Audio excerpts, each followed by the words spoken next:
In Python, you may find that many of the things that you want to do are already implemented in someone else's code that is open and available for you to use. And you can bring it into your own code. Grouping functionality in this sort of way is referred to as using packages. So we'll look at a couple of different examples to try to see some of how Python packages can be used. But I want you to be aware that even built into any default installation of Python are lots and lots of packages, and there are many more that you can download to your own machine or that we may have already installed or downloaded onto our servers, and that you should be able to get access to them. And we'll continue to see more throughout the semester, and you may find that there are more of them that you want to use for your projects or in the future as you write code in Python. So one of the most commonly used ones is the math library. There are, in fact, built-in functions for a lot of things that you don't necessarily get right away by default. For example, in Python 3, all division will be done as real number division, where you can get decimal places. Well, we can specify that, in fact, we want only integers to come out of our divisions. We can also get a modulo function for remainders. We can do exponents, and we can do absolute values. And another common example is to do square roots or other types of roots.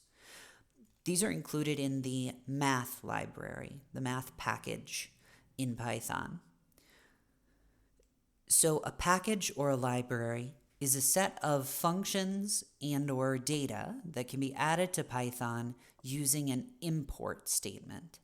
Believe it or not, anytime that you write a Python file, so a chunk of Python code with some functions, some variables, etc., you put it in a file named something.py, py, then you've actually created a package or a library, and you could import it as well.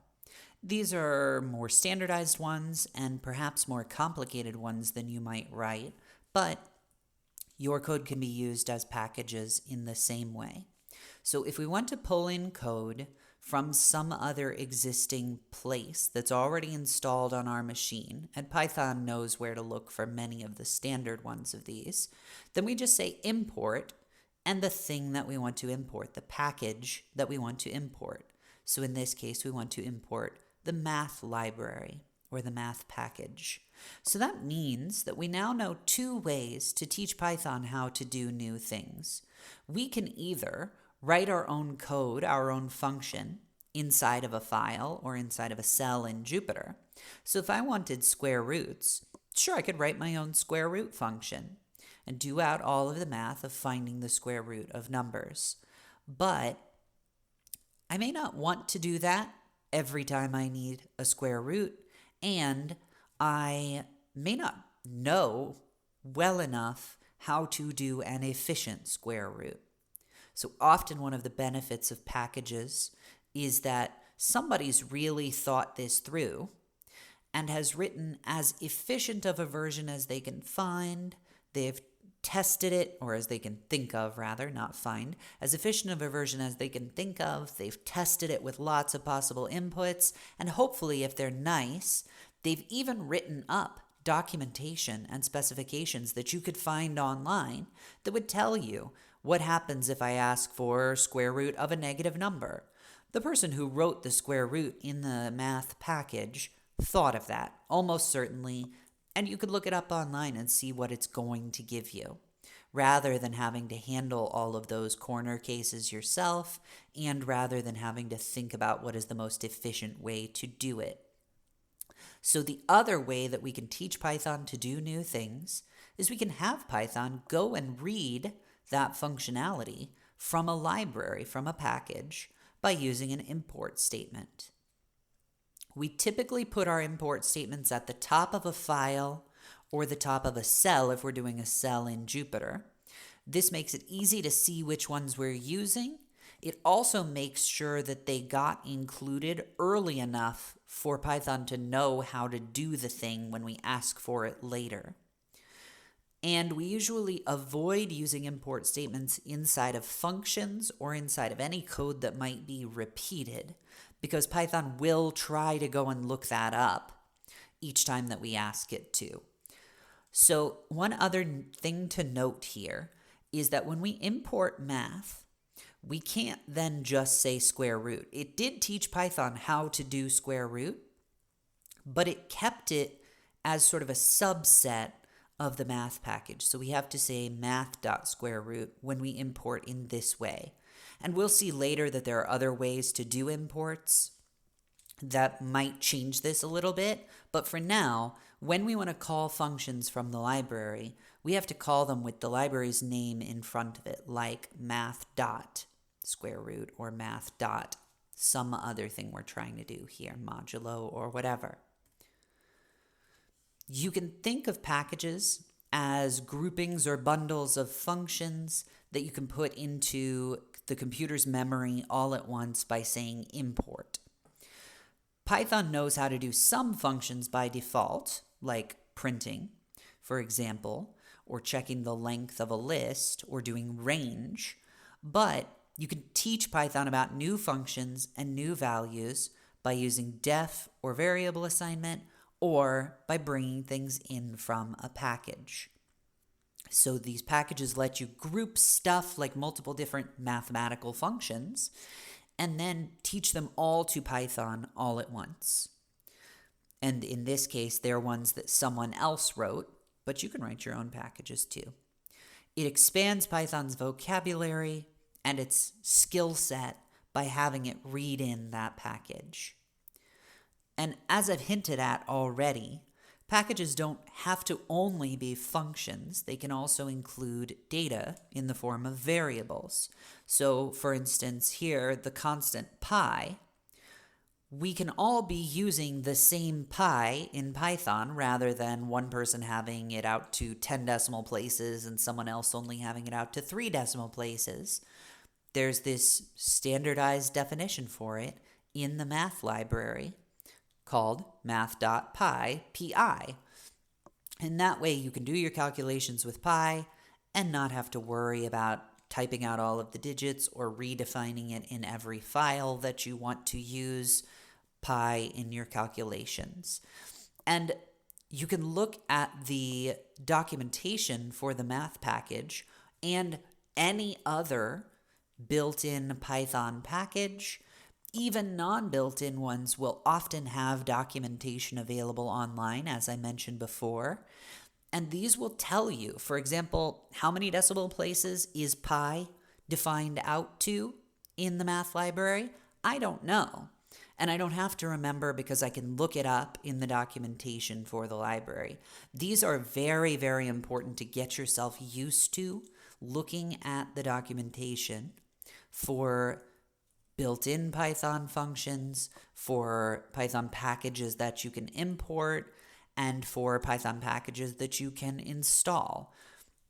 They're both important for you to look at so that you can understand how people describe code and what your code is going to do if you use the math library, but they're also important for you to look at so that you know how you could write documentation for your own code. What sorts of things would someone else be looking to know about your code if you were wanting to provide it to them to be able to use?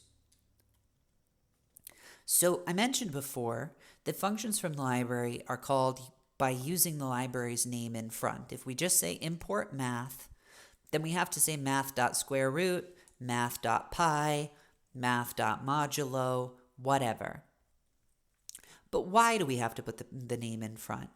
Well, we typically want to say to import that library, and if we didn't have to put math dot in front of it, then with all of the myriad of functions that are defined in the math library, one of them might have the same name as a function that you were writing. Let's say you were writing a program about electricity, and so something was a function named power. Well, if the math library also has a function named power, then either your function is going to sort of overlay on top of the math one and overwrite it, or the math one is going to overwrite your power function, depending on which one gets defined first. Then the one that gets defined next will kind of take over. It will replace whatever had that name before. And so to avoid this, then packages keep their name in front of whatever functionality and whatever variables belong to that package if we do this import math kind of statement. That also means that we don't have to exhaustively know the name of every function in the math package before we import it.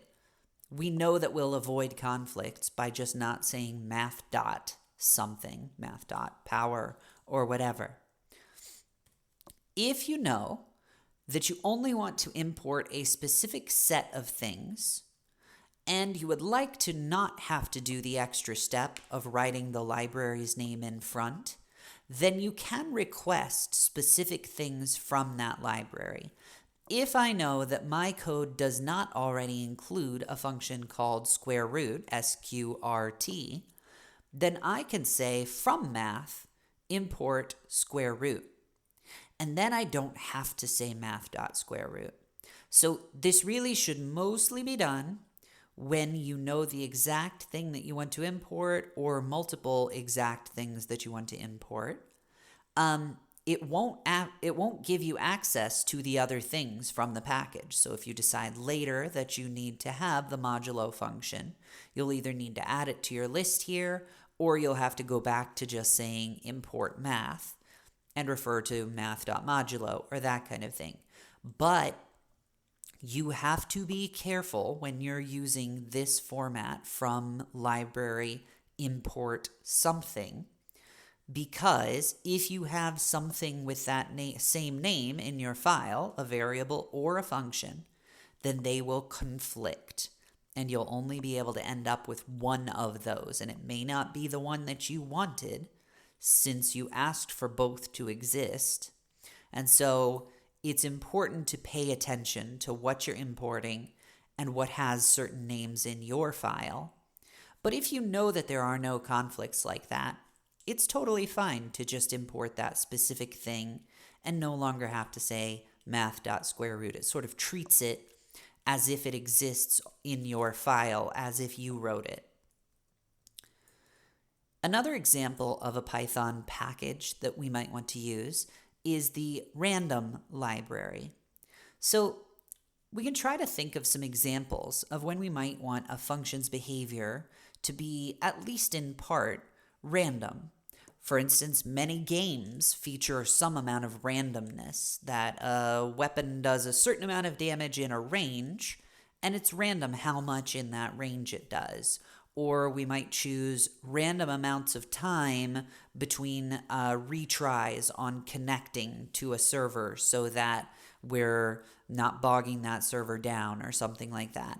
There are lots of other examples in which we might want to use randomness, doing lotteries or other luck sort of based things, running experiments. We might want to experiment on random inputs, either following a specific function or just sort of purely random or that kind of thing. Testing our code. We might want to take our functions and test them with a set of random values to see if they function on lots of different kinds that we didn't anticipate ourselves. So to generate random things, we can import the random package. So the random package contains functions that let us make things happen randomly, just like the math package contains functions that let us do math-related things. Here are a couple of examples of using the random library. These are to generate random integers. Here, this is the specification, that there is a randint function where we give it a start and a finish. It is inclusive of both the start and the finish. So if I ask it random integers between 1 and 1, it will generate the number 1, and so on. So here, for example, I ask for randint 1, 3. That can give me numbers 1, 2, or 3. And they should be equally likely to come out of that, but as close to purely random as a computer can manage.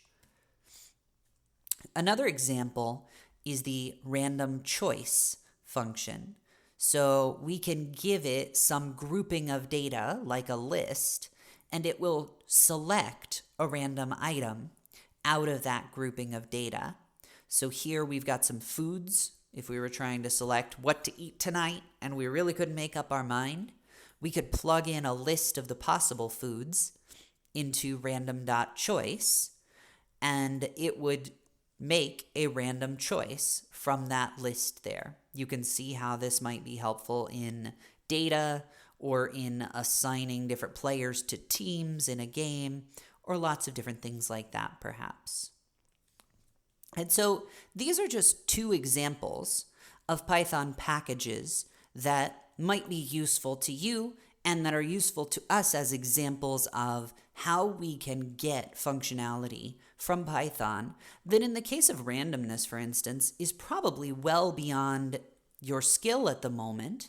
And that's okay. That's why there are libraries built to help you to do these harder things, like random choices from lists, so that you can do new and interesting things with them.